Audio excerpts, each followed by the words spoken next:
ప్రభువును ప్రియ రక్షకుడైన దేవుని పేరట మీ అందరికీ శుభాభివందనములు తెలియజేసుకుంటున్నాను. జీసస్ ను క్రియేషన్ మినిస్ట్రీస్ ద్వారా ఈ రీతిగా ప్రతిరోజు అనుదిన ఆహారమును మీతో పంచుకోవడానికి దేవుడిస్తున్న కృపను బట్టి దేవునికి ఎనలేని కృతజ్ఞతలు. వాక్య ధ్యానంలోనికి మనం వెళ్దాము. మత్తయి సువార్త 9వ అధ్యాయము 18 నుండి 26 వచనములు. ఈ చిన్నది నిద్రించుచున్నదే గాని చనిపోలేదని వారితో చెప్పగా వారు ఆయనను అపహాసించిరి. జనసమూహమును పంపివేసి ఆయన లోపలికి వెళ్లి ఆమె చెయ్యి పట్టుకొనగానే ఆ చిన్నది లేచెను. ఈ చిన్నది యాయీరు యొక్క కుమార్తె.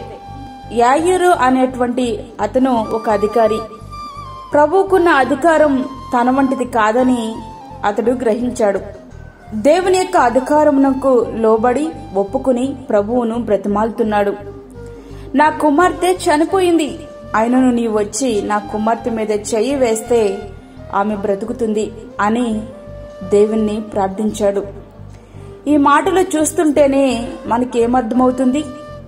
అతని యొక్క విశ్వాసము ఎంతటి పరిపూర్ణమైనదో చూడండి ప్రియులారా. తన కుమార్తె కొరప్రాణంతో లేదు, తను చనిపోయింది. అతనికి ఆ విషయం పూర్తిగా తెలుసు. అతనే ఆ విషయం ప్రభుతో చెప్తున్నాడు కూడా. గొల్లు చేయువారు వచ్చి అడవడం ప్రారంభించారు. అతని పనివారు, అయ్యా ఆయనను ఇబ్బంది పెట్టవద్దు, పాప చనిపోయింది కదా, చనిపోయిన ఈమెను ఈయనేమి చేయగలడు అంటూ సలహాలిస్తున్నారు. అయినను ఆయన, నీవు వచ్చి నా కుమార్తెను తాకితే తను బ్రతకవచ్చేమో, ఒకసారి ప్రయత్నించి చూడు అనడం లేదు. బ్రతుకుతుంది అని ఆయన చెప్తున్నాడు. ఇది పరిపూర్ణమైన విశ్వాసము కదూ ప్రియ స్నేహితుడా, వాక్యం అంటున్నటువంటి ప్రియ దేవుని బిడ్డ. నీవు పిలిస్తే దాటిపోయేవారు కాదు నీ ప్రభువు. చనిపోయింది కదా, వెళ్లి పాతి పెట్టుకో అని ఉచిత సలహాలు దేవుడు ఇవ్వలేదు. యాయీరుని ఆయన ధైర్యపరిచారు. యేసు ప్రభువారు తన శిష్యులతో కలిసి ఆ అధికారి ఇంటికి వెళ్లారు. ప్రభువు రాకతో కొందరైతే ఏమి జరుగుతుందోనని ఆసక్తితో చూస్తుంటే, మరికొందరైతే చనిపోయిన ఈమెను ఇతడేమి చేయగలడని హేళనగా మాట్లాడుతున్నారు. ఈమె చనిపోలేదు, నిద్రపోతుంది అనే ప్రభు మాటలు మరింత అపహాసం చేసేటట్లుగా చేశాయి. ప్రభువారు అన్నటువంటి మాట ఏమిటంటే, స్థలమీయుడు అని. ఆయన మర్యాదస్తుడు, త్రోసుకుని వెళ్లేవాడు కాదు. స్థలమిస్తేనే ఆయన లోనికి ప్రవేశిస్తారు. ఆయన ప్రవేశిస్తేనే అద్భుత కార్యం జరుగుతుంది. అక్కడ కూడా అదే జరిగింది. మన జీవితాల్లో ప్రభు యొక్క ఆశ్చర్య కార్యాలు ఎందుకు చూడలేకపోతున్నాం? పేతురు దోణిలో ఆయనకు స్థలముంది, మన హృదయములో ఆయనకు స్థలముందా? ఇదిగో నేను తలుపునొద్ద నిలుచుండి తట్టుచున్నాను, ఎవడైనను నా స్వరం విని తలుపు తీసిన ఎడల నేను అతని ఎద్దుకు వచ్చి అతనితో నేనును నాతో కూడా అతడును కలిసి భోజనము చేయుదుము. ప్రకటన గ్రంథము 3వ అధ్యాయము 20వ వచనం. నీ హృదయం అనే తలుపు తీసి ఆయనకు స్థలమిస్తే నీ జీవితమంతా ఇక సమాధానమే.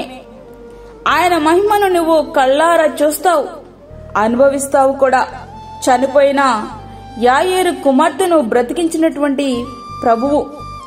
అవును, యేసు ప్రభు వారందరినీ బయటకు పంపివేసి ఆయన లోపలికి వెళ్లి ఆమె చెయ్యి పట్టుకొనగానే ఆ చిన్నది లేచింది. వారిని బయటకు పంపించడం దేనికి? వారి మధ్యనే ఆ చిన్నదానిని బ్రతికించవచ్చు కదా.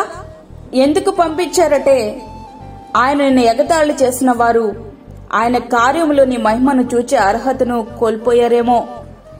సమస్యను చూచి ఆయన శక్తిని శంకించి మన జీవితాల్లో కూడా ఆయన ఆశ్చర్య కార్యాలను అనుభవించే ధన్యతను కోల్పోతున్నామేమో. మనలను మనమే పరిశీలన చేసుకోవాలి. ప్రియ స్నేహితుడా, వాక్యముంటున్నటువంటి ప్రియ దేవుని బిడ్డ, మన ప్రార్థన దేవుని నుండి సమాధానాన్ని తీసుకుని రాలేకపోతుందంటే మన హృదయంలో ఆయనకు స్థలము లేదేమో, విశ్వాసం కొరవపడిందేమో, ఆయనను ఇంకనూ అపహాసం చేసే సమూహంలోనే నీవున్నవేమో. అట్లా అయితే నీ జీవితంలో ఆయన కార్యాలను చూడడం అసాధ్యం. నీ హృదయం అనే తలుపు తీసి ఆయనకు స్థలమిస్తే నీ జీవితం అంతా సమాధానమే. ఆయన మహిమను నువ్వు కళ్ళారా చూస్తావు, అనుభవిస్తావు కూడా. ఆ రీతిగా మన జీవితాలు సిద్ధపరచుకుందాం. అట్టి కృప ధన్యత ప్రభు మనకి అనుగ్రహించునుగాక. ఆమేన్. వాక్యం విన్న ప్రియ దేవుని బిడ్డలారా, ప్రార్థనలో ఏకీభవించండి. పరిశుద్ధుడైన తండ్రి, ప్రేమగల యేసు ప్రభువా, శ్రేష్టమైన మరి యొక్క దినాన్ని మా జీవితంలో మీరు అనుగ్రహించారు. నీకు వందనాలు. ఈ దినమంతటి కొరకు మీరు మమ్మల్ని సిద్ధపరచండి ప్రభువా. ప్రతి విధమైన శోధన, కీడు, తెగుల నుండి మీరు మమ్మల్ని కాపాడండి. నీ సన్నిధిని మాతో ఉంచండి నాయన. నీకు స్తోత్రములు. గర్భిణీ స్త్రీలను, చంటి బిడ్డలను, వృద్ధులను మీరు జ్ఞాపకం చేసుకునండి ప్రభువా. వారికి నీ సన్నిధిని, ఆయుష్ను, ఆరోగ్యమును సమృద్ధిగా అనుగ్రహించండి. అదేవిధంగా దూరదేశంలో ఉండి ప్రార్థనలు ఏకీభవిస్తున్న ప్రతి ఒక్క బిడ్డను మీరు జ్ఞాపకం చేసుకోనండి తండ్రి. వారి కుటుంబాలకు ఆదరణ దయచేయండి.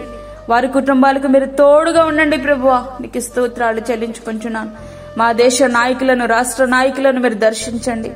నీతి న్యాయములతో, ప్రజల ఎడల ప్రేమతో వారి నాయకత్వమును చేయడానికి వారికి కావలసిన నీ కృపను అనుగ్రహించండి. మీరే ఈ దినమంతా నీ సహాయమును మాకు అనుగ్రహించి, మాకు కాదు యెహోవా, మాకు కాదు, సమస్త మహిమ ప్రభావం మీకే ఆరోపించుకుంటూ యేసు పరిశుద్ధ నామమున అడిగి వేడుకుంటున్నాము తండ్రి. ఆమేన్. ఈ యొక్క వర్తమానములు మీ బంధువులకు, మీ స్నేహితులకు షేర్ చేయండి. దేవుని పనిలో మీరు కూడా పాలిభాగస్తులు కండి. అదేవిధంగా మీ ప్రార్థన అవసరతలు మాకు తెలియచేయండి. మా ఫోన్ నంబర్ 9177377559. దేవుడు మిమ్మును, మీ కుటుంబమును దీవించునుగాక. ఆమేన్. దేవుని సేవలో మీ సహోదరి అన్నామణి సాల్మన్. మా ఛానల్ని సబ్స్క్రైబ్ చేయండి, షేర్ చేయండి, లైక్ చేయండి. దేవుడు మిమ్మల్ని దీవించునుగాక. ఆమేన్.